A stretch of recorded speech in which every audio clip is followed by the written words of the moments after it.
Pobreza de experiência. Isso não deve ser compreendido como se os homens aspirassem a novas experiências. Não, eles aspiram a libertar-se de toda experiência.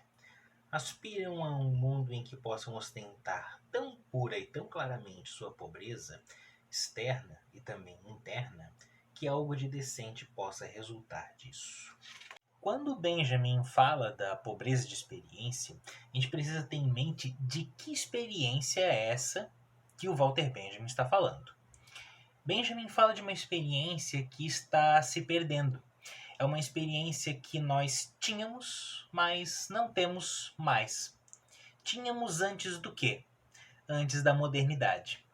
É uma experiência que está dando lugar a um outro tipo de experiência, mais pobre, e que não tem lugar dentro da ordem moderna, capitalista, enfim, dentro daquela sociedade que está surgindo ali a partir do século XIX, especialmente.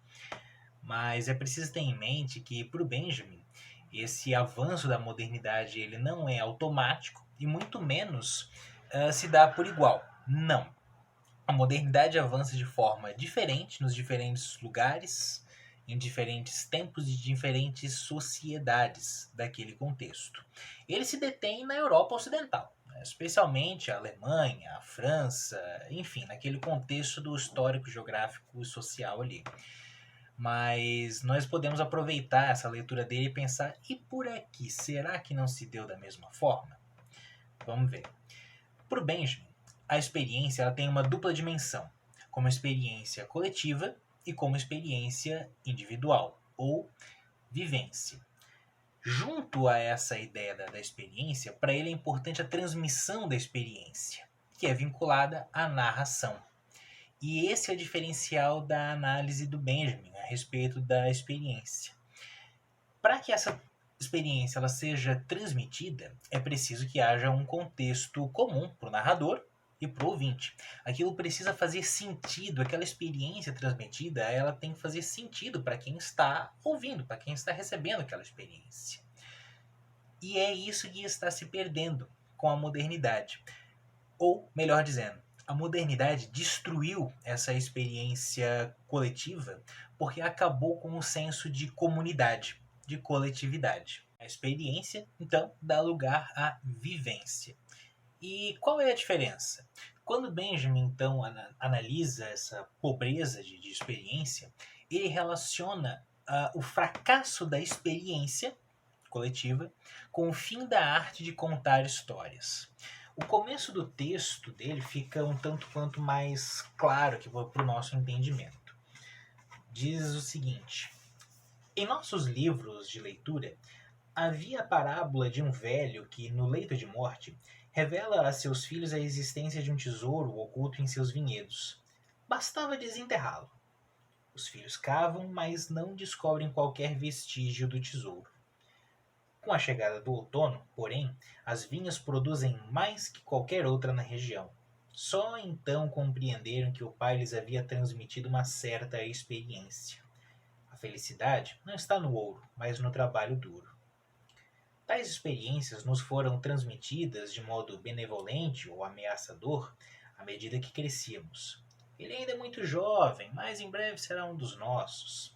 Ou um dia ainda vai experimentar na própria carne. Eu me lembro que a minha mãe tinha coisas que ela dizia: um dia você vai entender isso, quando você crescer você vai entender isso. O que me assusta é que muita coisa eu já estou entendendo mesmo. Enfim, vamos continuar aqui. Sabia-se também exatamente o que era a experiência. Ela sempre fora comunicada pelos mais velhos aos mais jovens, de forma concisa, com a autoridade da velhice, em provérbios, de forma prolixa, com a sua loquacidade em histórias. Às vezes como narrativas de países longínquos diante da lareira, contada a filhos e netos. Que foi feito de tudo isso? Quem encontra ainda pessoas que saibam narrar algo direito? Que moribundos dizem hoje palavras tão duráveis que possam ser transmitidas como um anel de geração em geração? Quem é ajudado hoje por um provérbio oportuno? Quem tentará sequer lidar com a juventude invocando a sua experiência? esse texto do Benjamin, ele me evoca certas cenas ou até algumas memórias. Por exemplo, aquelas conversas de avô ou de avó. Quem não tem um vô ou uma avó que conta histórias do tempo deles de criança ou de jovem, as dificuldades que passaram, o que era ir para a escola na época do vô ou da avó, ou não ir para a escola nesse contexto, o que era a vida na comunidade que eles cresceram, seja no interior, na cidade, enfim. São histórias que elas não são apenas uma transmissão de fatos ou dados de um passado que já não existe mais. É uma experiência que está sendo ali transmitida para aqueles que querem ouvir. E eu tenho percebido que cada vez menos as nossas novas gerações escutam essas histórias. Às vezes escutam com uma curiosidade, com pensar, puxa, era diferente. Mas a qualidade do escutar é que muda. É uma curiosidade que, bom, no tempo do vô era assim, hoje não é mais. Ponto. Ou um escutado tipo, aham, é, isso, tá bom, aham, tá bom, é isso aí. E que não faz sentido nenhum, enfim, a pessoa não leva nada daquilo adiante. Importante perceber nesse exemplo também a importância que isso tem para os mais velhos de poder contar essas histórias. São memórias, né, carregadas de afetividade e que trazem não só uma memória do tempo que passou ou dessa...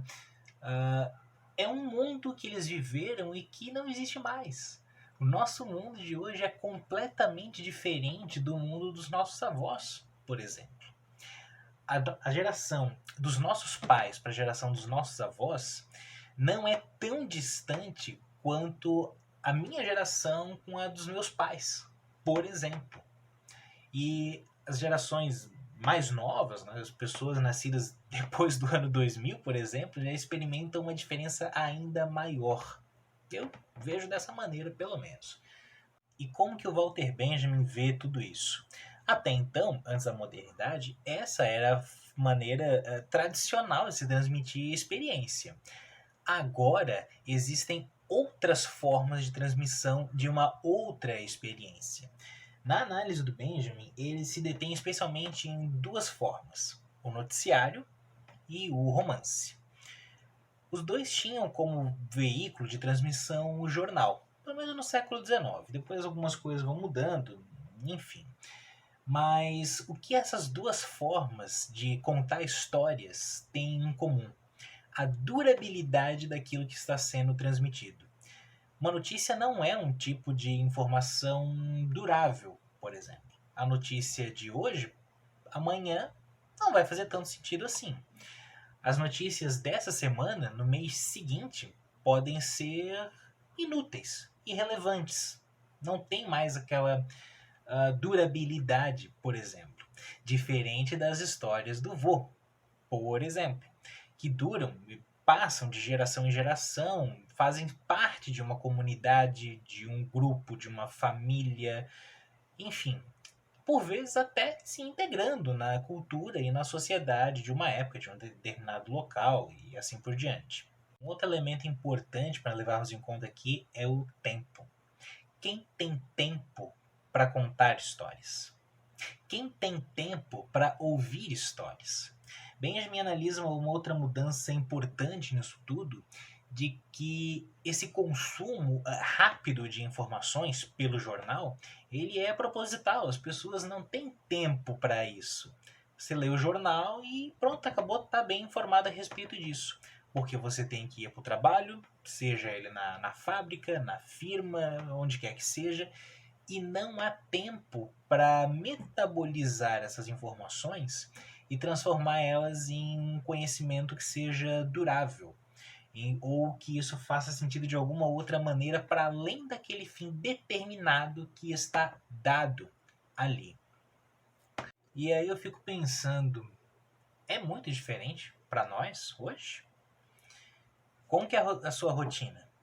Acorda de manhã cedo, levanta, vai para o trabalho ou vai para a faculdade, faculdade ou vai fazer o que quer que seja. Quem de nós tem tempo? Essa é a chave para a compreensão de tudo isso. Com a modernidade, não há mais tempo. Nós todos experimentamos uma sensação de aceleração do tempo que, vejam, agora é janeiro. Daqui a pouco é fevereiro, carnaval, março, abril, Páscoa, maio, Dia das Mães e quando a gente vê já é Natal de novo.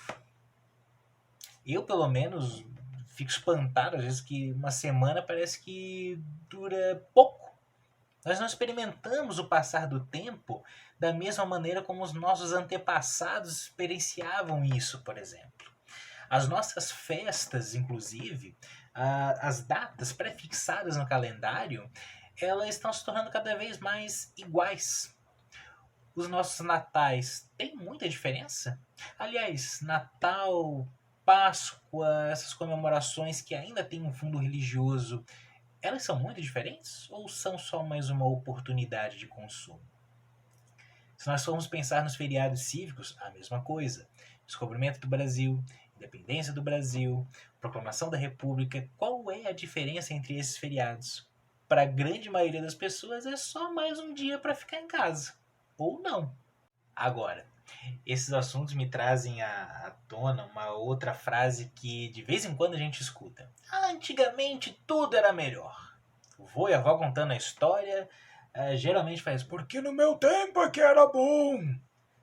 Será que o Benjamin concorda com essa ideia? Não. Para o Benjamin, nós não podemos reduzir a teoria dele a uma dimensão nostálgica, romântica. Primeiro porque essa ideia de que antigamente tudo era melhor é uma forma de rememorar o passado. De mergulhar no passado, nessas memórias, nessas reminiscências de um tempo que passou, a partir de onde? Do presente. Esse é o segundo ponto que é importante para a maneira como Benjamin percebe o tempo e como ele vai pensar a história, por exemplo. Nós não voltamos ao passado, nós não revivemos o passado tal como ele foi, nem na história, nem nas nossas memórias. O passado nós acessamos a partir do presente. Esse é o diferencial da abordagem histórica do Benjamin. Mas isso já é outra história. Mas é só isso a pobreza de experiência que o Benjamin fala? Não. Mas eu também não quero esgotar o assunto em um vídeo só. Então, se você teve tempo de assistir esse vídeo até o final, por favor, curta ou não, comente se curtiu ou não, porque vamos crescendo juntos. E se achou isso tudo aqui relevante, por favor, compartilhe. Isso ajuda bastante. Tá certo? Obrigado e até!